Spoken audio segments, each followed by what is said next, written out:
Okay, hi, my name is Daniel Ramsey. I'm the founder and CEO of MyOutDesk, and we help businesses grow and scale by hiring virtual assistants and basically taking all the busy work off of your US team so they can focus on the most important work, which is driving revenue and creating really amazing experiences for your customers. Today, I'm on camera talking about the art of delegation. And here's the thing, this is not a normal conversation. Most people don't think of delegation the way I'm gonna explain it, but this is a really important part or a point, and I think you're gonna find a lot of value in this one short video. If you stay to the end and subscribe on the channel, we're actually gonna give you a PDF that breaks down every single piece that I talk about in detail. So you'll have the high level stuff, but also a written articulation of what I'm talking about so that you can take that document and then apply it to your business.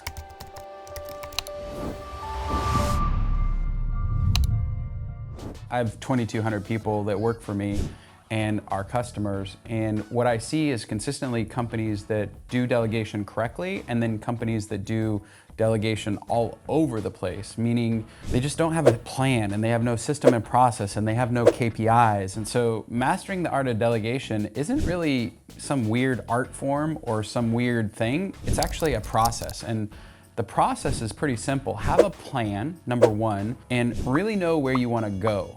The challenge with the plan is that a lot of entrepreneurs know they just want to grow, meaning I've got 10 widgets now and I want to go to 30 widget next year. And the reality is they don't have an incremental plan about how they're gonna get there. They don't know the marketing that they're gonna do. They don't know the sales team that they're gonna be required. They don't have the delivery, like they don't actually have the people to deliver a 3X or a 5X. And so the challenge, number one, focus on the plan. Like what's your plan and how are you incrementally gonna get there? And the wild thing is if you create a plan, most people can plan for a year. Most people don't plan for 3 or 5 years because nobody actually sticks with a thing long enough to have success. What happens is you get working and a year goes by and then you're boom, squirrel off to the other world, right? Doing something different. In this art of delegation, one of the most important things is have a plan that is a long-term plan, 3 to 5 years, where you're incrementally planning out quarter by quarter, month over month,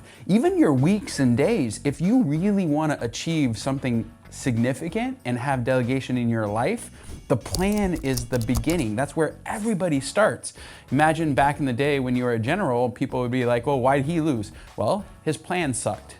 That's the reality, is when you lose in business, it's because your plan was either too short-sighted or too long-sighted or lacked details or didn't have specificity, or people just weren't interested and weren't excited about your plan. Number one, mastering the art of delegation, just get a plan and make sure it's a long-term plan and as a goal that you can actually wrap your brain, your heart, your soul around so that you can go out and feel energized every single day about doing the hard work over time in order to achieve that plan. So mastering the art of delegation, get the plan. Next, you have to actually figure out what resources you're going to need in order to hit that plan. Now, this is challenging because most people are like, well, I've got my goal, and then they just work really, really, really hard, but they never resource plan. And resource planning is like, look, if I'm gonna double my spend in marketing, well, I might need more salespeople. And then if I get more salespeople and spend more on marketing, who's gonna deliver the work? And this is a really important point, is resource planning, both in human capital as well as in technology, because everything is in a system, right? So you sell a customer, you gotta actually get a technology platform that'll span that life journey of the customer, charge the customer, then you gotta put it in your P&L and make sure that you're servicing them and you have a customer service team.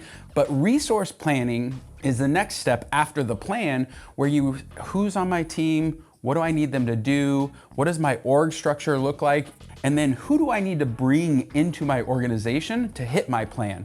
And what kind of resources and dollars and technology? What is the detail of what I'm actually gonna do and the money that I'm gonna need to invest? Here's another fun little thing I hear all the time. I'm gonna 5X my business. I'm gonna go after it.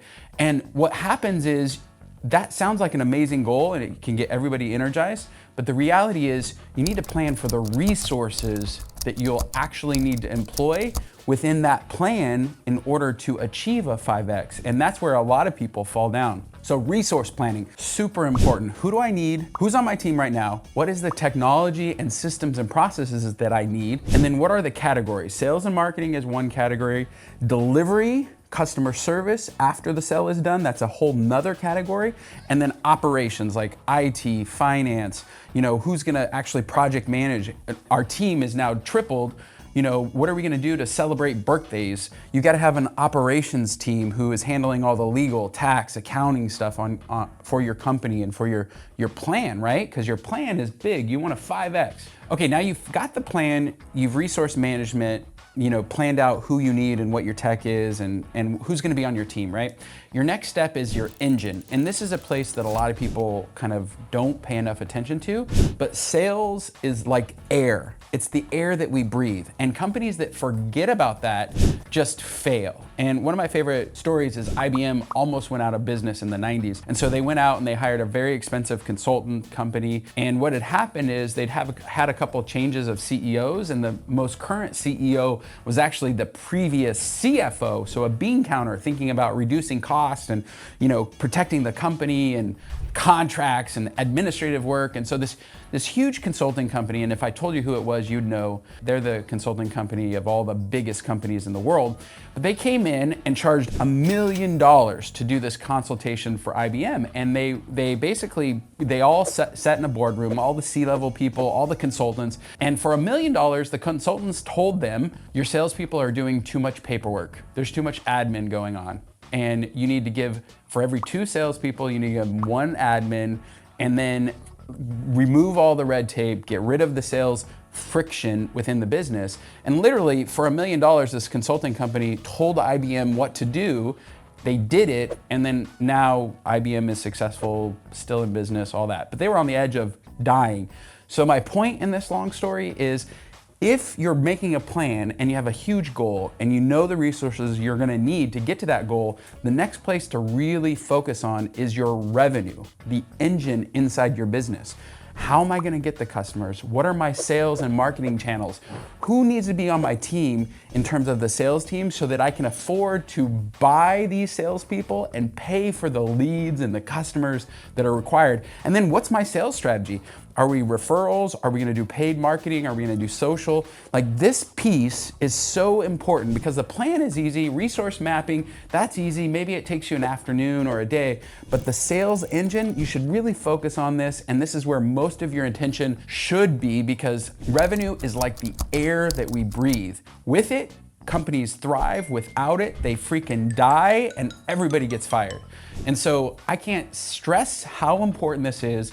Great sales leadership, great marketing leadership. This is the engine, and that is the most important place to spend the majority of your time when you're planning your future. Like, who are we gonna go after? How are we gonna get them? How long is our sales cycle? What's my cash conversion process? Like, if I get a customer, when can I start making money, and when will that customer be successful and profitable for my business? These are all questions inside of the planning phase that you need answers to so you know exactly what the work is gonna be. The next thing after we've planned, resource managed, taken care of the engine, is you gotta start thinking about the culture, values, and the place that your business is gonna be in. So who do I want on my team, and what do I want it to feel like? What do I want my people to say about our customers? What do I want my customers to say about our people? What do I want this business to do in the world? If I'm gonna go out and have this big goal, I need to put a stamp within my company. I need to say, we are known for this. This is what we do, and then you have to circle everybody around that one goal, that one mission, that one vision for your company. A lot of entrepreneurs miss this step because it's not easy to get one thing. It's like the Lord of the Rings. He's like, one ring to rule them all. You've got to have one place, one spot for everybody to organize their whole mission around, so that people are aligned, so your customers know who to refer you to. Your salespeople know to tell your customers, hey, this is what we do. And everybody within your world knows exactly why you're in business and what you accomplish. If you do those 4 things within your business planning process, you will absolutely have a great plan. but then it'll be up to you to execute and stick with it. Because every time I talk to an entrepreneur, I always ask myself, are they an entrepreneur that does the work or just talks about it and plans, but then gets distracted?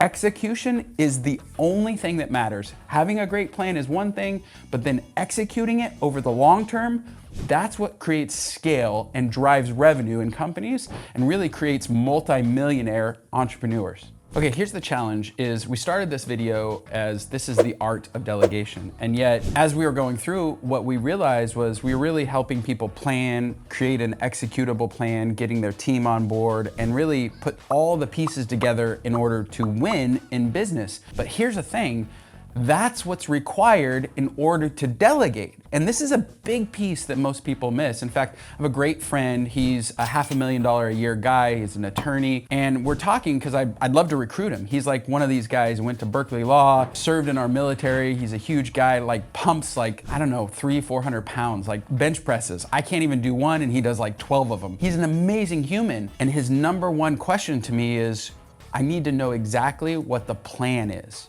And this is a piece that a lot of entrepreneurs miss. Without a solid plan, you can never recruit great talent. And great talent means you can delegate. You can give away, hey, here's the plan, here's the vision, here's how I need the culture to be, here's where we want to go as a customer or as a company, here's what our revenue goals are, here's exactly our plan, here's who needs to be hired over the next 3 to 5 years. See, without that plan, you can never delegate. And well, that's not true. You can never delegate to great talent, which is what creates revenue and scale. See, having a plan, a fully articulated plan, knowing exactly the resources, knowing exactly how you're going to accomplish that in your engine, your revenue generation, and then getting to execution, like who I'm going to hire, when I'm going to hire them, all those pieces need to be built, basically. They need to be in paper, on paper, so you can hand them to somebody and they can go, oh my God, I can do that job.